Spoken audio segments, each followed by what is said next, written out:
ball, because hitting a stationary ball is slightly easier than hitting a moving ball, and we can start building up to hitting moving balls afterwards. This is our golden opportunity to get the grip right, because naturally children will want to hold it like an axe at the either end, but we want to have the hands together on the handle.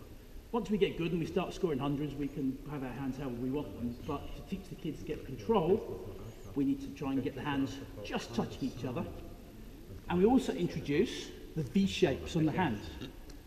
So I've got a V shape there, goes down the back middle of the bat, and a V shape there that also goes down the back middle of the bat. So they're both lined up with each other. Often you'll find kids will do this, and it's very hard to hit the ball well. So we tell them about the two V shapes, because it's quite easy to show what that looks like, and the hands just touching each other. Okay? That's all the technical stuff. In fact, you may even just first time just play this game and let them do it, and then if there's time to go around again, you can go, right, this time let's have the hands touching each other and introduce the V shapes. So the game is, we're going to have a batting team and a fielding team, which often happens in cricket.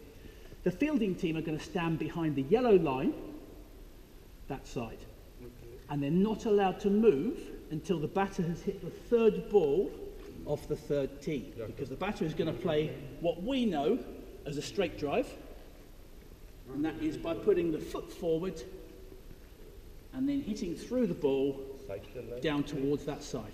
Okay? You can hit the ball anywhere as long as it goes forwards. Once you've hit the third ball, you're then going to run over here and run between these two sets of stumps. So again, this is the first time we're going to be introducing running between wickets. The first thing you'll notice most kids doing is something like this. So I've deliberately put lines here. So we can tell them that when we're running, we don't have to hit the stumps, we don't have to go as far as the stumps, we just have to put our bat in behind the line, and then we can run off and do the same thing the other side. Okay? Now I've already given more hints on the kit in that last minute, and that's why you want to remember just to break that down a little bit and keep it quite simple. So maybe don't start with the grip too much and introduce the running bit, because the running bit's important. So the batter will go over there, run between the wickets. In the meantime, the fielding team then have to pick up all the balls and all the tees and put them back where they started, with the middle one on the middle line there. Deliberately use the lines here to make it obvious, and nicely spaced out. And once the three balls are back on the three tees in the right place, the runner stops, we count up the runs, and then the next batter has a go. And then we change. Should we have a go at that and we'll get the kids to have a bat? Yes. Yeah?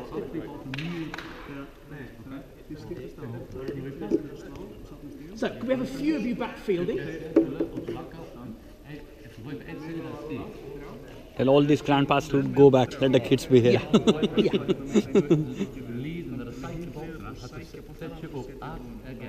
we bat first? Yeah? So what we can do, he's going to bat first, and then you can watch him do it, and then you can have a go after. Is that okay? Yeah? Are we all on the fielding plan? Yeah, I think so. I think, yeah. So it's the kids V.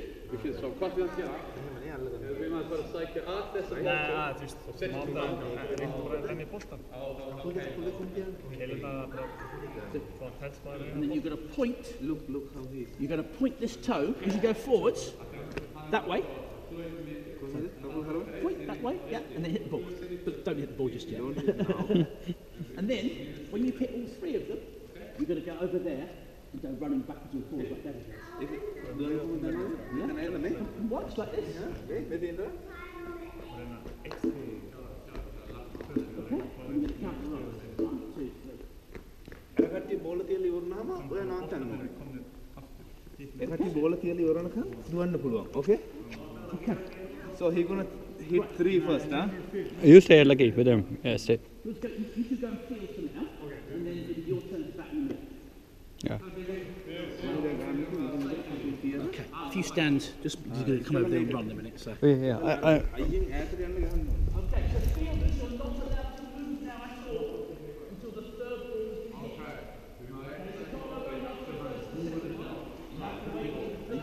hit. Are you ready?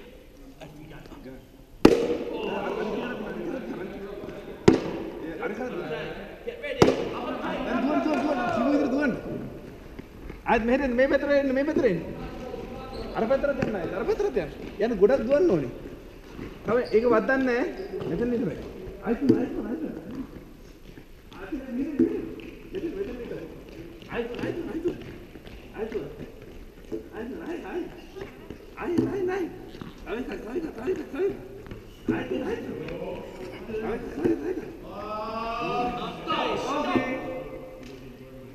Brilliant. How many runs was that? 11. 11 runs.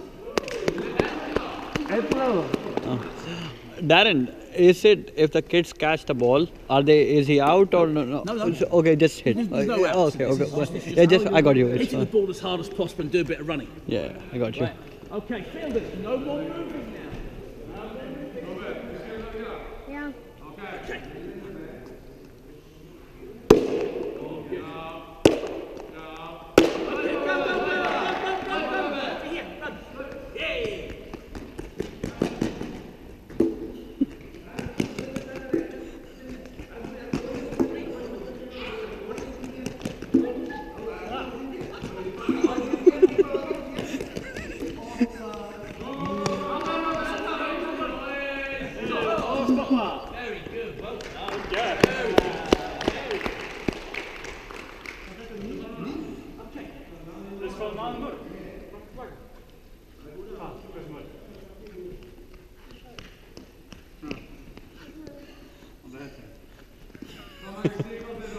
He's done.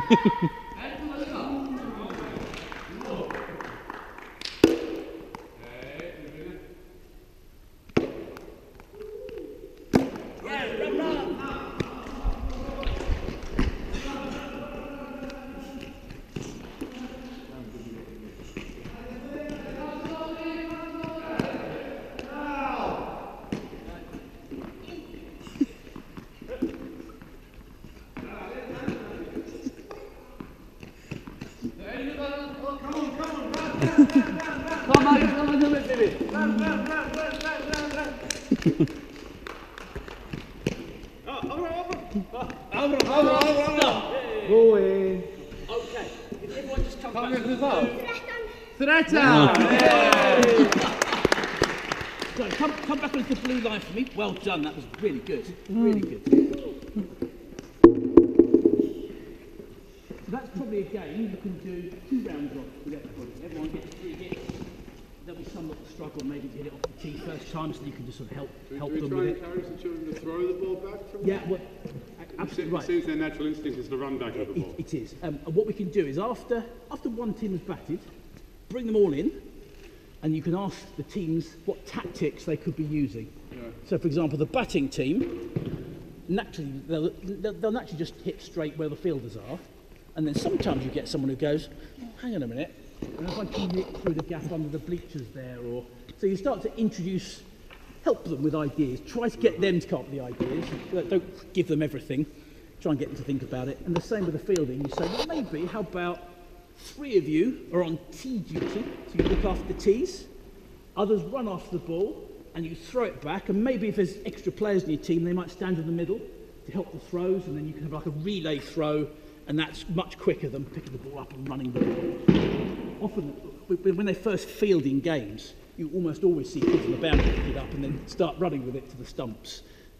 Because they just don't, it's not something we all know about, but actually it's not a natural thing to do, is to pick up the ball and throw it. Teamwork. Kids are not good at teamwork. No, they're not. But we can introduce that by just giving them some ideas of tactics and maybe just helping them along the way. Again, this is a very popular game. You can find yourself playing this time and time again. I'm going to give you loads of games, but work out what works best for the group. Because probably when they turn up, if all goes well, they're going to tell you what they want to play. And if you could just add in one of those things in that session, because you've probably got a plan already, but if they really, really want to play squares or King of the Hill or 3-key game, it's fine, let them do it. Okay, so, still on the gameplay, we're going to bring it up a notch now, and we're going to have them hitting a moving ball and get them running slightly differently. So, quick tidy up.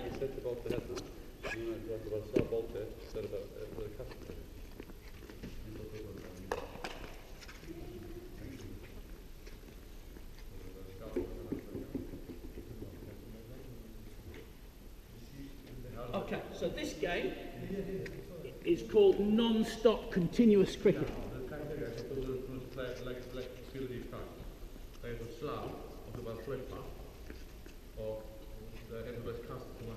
Again, we are going to have two teams. We're going to have a batting team and a fielding team, and the coach is going to bowl. He's going to bowl underarm, one bounce. Depending on the age and ability of the kids, you can tailor it. You tend to find the one or two be really good, and you might put a bit of spin on it to get them out. Because the idea is to try and get them all batting as long as possible, but not too long, because you'll know you'll have 20 minutes to run the game, and you'll just work out how you need to do it. And also, team batting second, it's amazing how often it's a tie. So you might want to count the runs, but maybe count the runs in your head. And then when the last batter comes in, it's 5 to win, or however many is the average score, because they'll want to know the score, but if you tell them all the way along, team batting first gets 85, and then team batting second, there's all but one of them are out for 6. It just doesn't work. So count the score, but maybe just mention it at appropriate times. Okay? So the exercise is, the coach bowls to the kids, who are going to stand here and bat, hopefully hit the ball. If they hit the ball, they have to run. So it doesn't matter how hard they hit the ball, you have to run, and you either have to run up to this stump here, like that, and back, or over to that one if you want, and then come back again. The fielding team are going to throw the ball back to the bowler, the coach, and as soon as the coach gets it, they can bowl it. Okay, so now we're introducing judging runs. The first one you have to run, but you have to make a decision on whether you're going to run 2. Can you get there and back in time before the coach bowls it? If you miss the ball 3 times, you're out. 3 strikes and you're out. A bit of baseball, but we're borrowing it from baseball. Ideally, we don't want 3 strikes in a row, first 3 balls. You can be out, so we're going to introduce being out. You can be out caught, and you can be out bowled, and you can be out hit wicket. So we encourage the batters to keep 1 foot behind the yellow line, so we're introducing a crease to them, but we're not going to mention that, so that they don't hit their stumps, and put the stumps long distance away. It doesn't have to be crease size. We don't want them to be out that way. If they're out first ball, we call it first ball grace, and we'll give them a strike. We'll say it's 1 strike, but you can stay in batting. Okay, the idea is score as many runs as possible and don't get out. Okay, so let's have our youngsters batting again. Yeah? Everybody else is going to field. We need 1 wicket keeper when the ball gets missed. Darren, you need 1 more bat.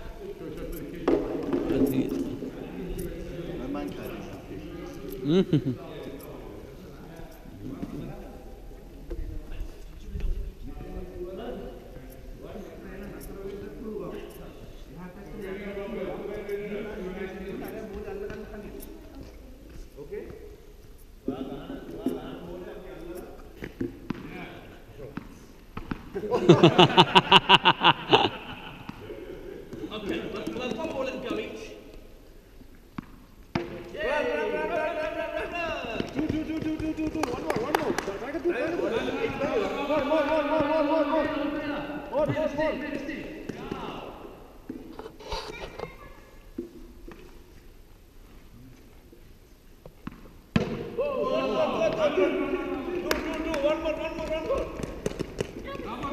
And maybe we need bowling for a little bit longer. But eventually we want, hopefully in, I don't know how many weeks, to get them to learn to do a little bit of bowling. Okay? Bowling's complicated because it involves lots of different movements of different parts of the body that actually our brains generally don't cope with naturally in the same way we can do catching and throwing. What we tend to do is to start them from what we call the base position, so we get them into a starting position like this, so about shoulder width apart, with the back foot pointing towards there and the front foot pointing towards the batter. Okay, so no run-ups or anything like that. Get the front arm bent, looking over the shoulder, like that, so like that. Yes. Yeah. And then we just start with our bowling arm just here. So we've got like a puppet on strings. You're going to rock back, and then you're just going to lean forward and let go of the ball at the top. Okay? That's much easier than starting from here and going all the way around. Once they've got that right and understand about keeping the arm straight, then we can go to the bite the apple stage, as some people call it. So imagine they're biting an apple and then the ball comes around in a sort of a number six kind of shape. Yeah, like that. And so we build it up gradually, but still no run-ups. And once that's starting to work, then we might do a little bit of a follow-through. So we're still starting from biting the apple, rocking back, and then maybe that leg comes over like that. Still no run-ups. We're still starting from a stationary position. And at that stage, once they're starting to get that right, maybe start taking a step back and then just jumping into that starting position and bowling the ball. That's going to take a number of weeks to build up, but that's the kind of breaking down that skill of bowling, and probably do 5-10 minutes on that week by week, maybe not week 1 but week 3, 4, 5, and just gradually each week recap, add a little bit more, and hopefully in, well, if you can do it in 10 weeks, we get a little bit of bowling going, that's fantastic, but don't push it too much. Once they've got the bowling, that opens up different games, because then we can start actually having pairs games of what will look like a game of cricket. When their bowling's perhaps not so great, not so accurate to start with, always have a ball and a tee ready. So if they bowl a wide or a no ball that they can't hit, you quickly put the tee in with the ball on top, so the batter's still got something to hit. Otherwise, it can make some pretty boring practices if you don't have that. Within that, talk about the grip as well. We don't worry about spin bowling and stuff like that for the time being. Sometimes they'll naturally just throw out the back of their hand, let them do it, because then you've got the makings of leg spinners already. Some just do it, but generally just the grip. We talk about bunny ears. Bunny ears is the sort of bit of the grip. Bunny ears on top, or yo-yos. I mean, yo-yos a bit of an old-fashioned thing now, but kids apparently still have yo-yos from time to time. It's that kind of yo-yo motion, and they're all the kind of things. So just break it down into sort of bite-sized chunks that are easy. Sometimes the girls like talking about sort of doing cartwheels. So that you're rocking back and your hands in the air. I've never done one, but I'm told that works pretty well. You can probably do those, can't you? They have to cast and click it, they get a handle off. And that just helps with the whole action of. There you go. See that's a bowling action. Don't realise it, but doing a cartwheel is kind of a bowling action. So try and bring in other things that break bowling down a little bit sort of easier, and just get them bowling in pairs to start with, just backwards and forwards, and just try and build it up. And eventually we can put stumps in. And in the plans I'm doing, there are some games that look a bit like these kind of games, but they're a little bit more advanced. Is that okay? You got any questions? Yeah, my kids want to know whether it's finished. Where what? My kids want to know if it's finished. Yeah. You tired? We're all finished now. Yeah. We're finished. Huh? Until next week. Well, is it next week our first session, hopefully? It's really important if we're going to make this work, and I know we're going to make it work because you guys are awesome at this. Try and get 2 of you there each week. I don't know how the rota is at the moment, but if we can fill that rota, even if we've got an Icelandic speaker who's leading it, and then just anybody else who just come along and help, put cones out, support, because actually by doing that you'll learn how to do it, and gradually we'll build up a whole load of people that can do it. And it's been fun, hasn't it? I mean, everyone looks like they've really enjoyed themselves delivering it. The kids have enjoyed it. It's a fun thing to do. I love it. I would happily do it. I do it every day of the week for many, many hours. And I have done for 15 years, and I still want to do it for 15 years. Yeah. Can you use the same technique, like same training session for the newcomers, like Icelandic people, not the one who playing cricket before? Yeah, I mean, what you might find, and this is the benefit of having adults, I mean. Oh, yeah, definitely. I mean, all these drills, you guys can do. You just add a cricket ball in there, or you make it a little bit harder. I mean, I've done it with you before when I've been over. Some of these things, a squares game we've played, and we've done other variations of it. The people who don't have any idea about cricket, what is cricket, like, you can use yeah, absolutely. Yeah, I don't see a reason why not. I mean, what we're trying to do is the thing with adults is you don't have to be quite so subtle about it. They'll be interested in learning first and fun kind of close, whereas the kids want to have fun, and if they happen to learn as well, that's great. So you just have to sort of adapt it. One of the coolest things about this way of teaching children cricket is at no stage today, anything that we've done, have we taught anything cricket. None of like the rules of the game, anything about what cricket is. We've just taught people how to throw, catch, hit things. Yeah. Everyone asking like the same question. Is it like same like baseball? I say sort of, kind of. Sort of, yeah. Fun. It's not really important. You just say it's fun. Yeah. It's basically cricket is catching, throwing, and hitting. That's all it is. Those three things, and that we all love those three things. Yeah, when they start to know There's these a- three things, they slowly start the other things. It's the reason why it's the world's most popular game.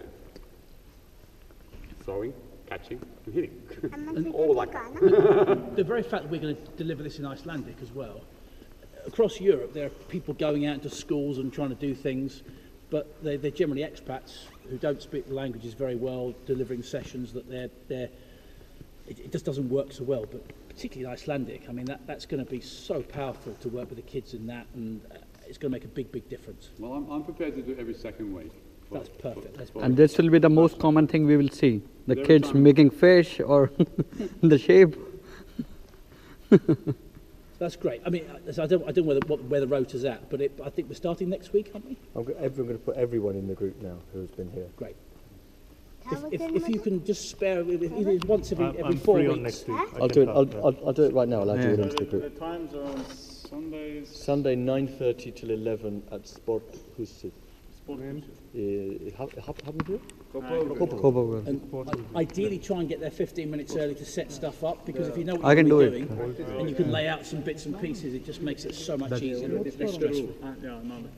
Okay, we can make more halls.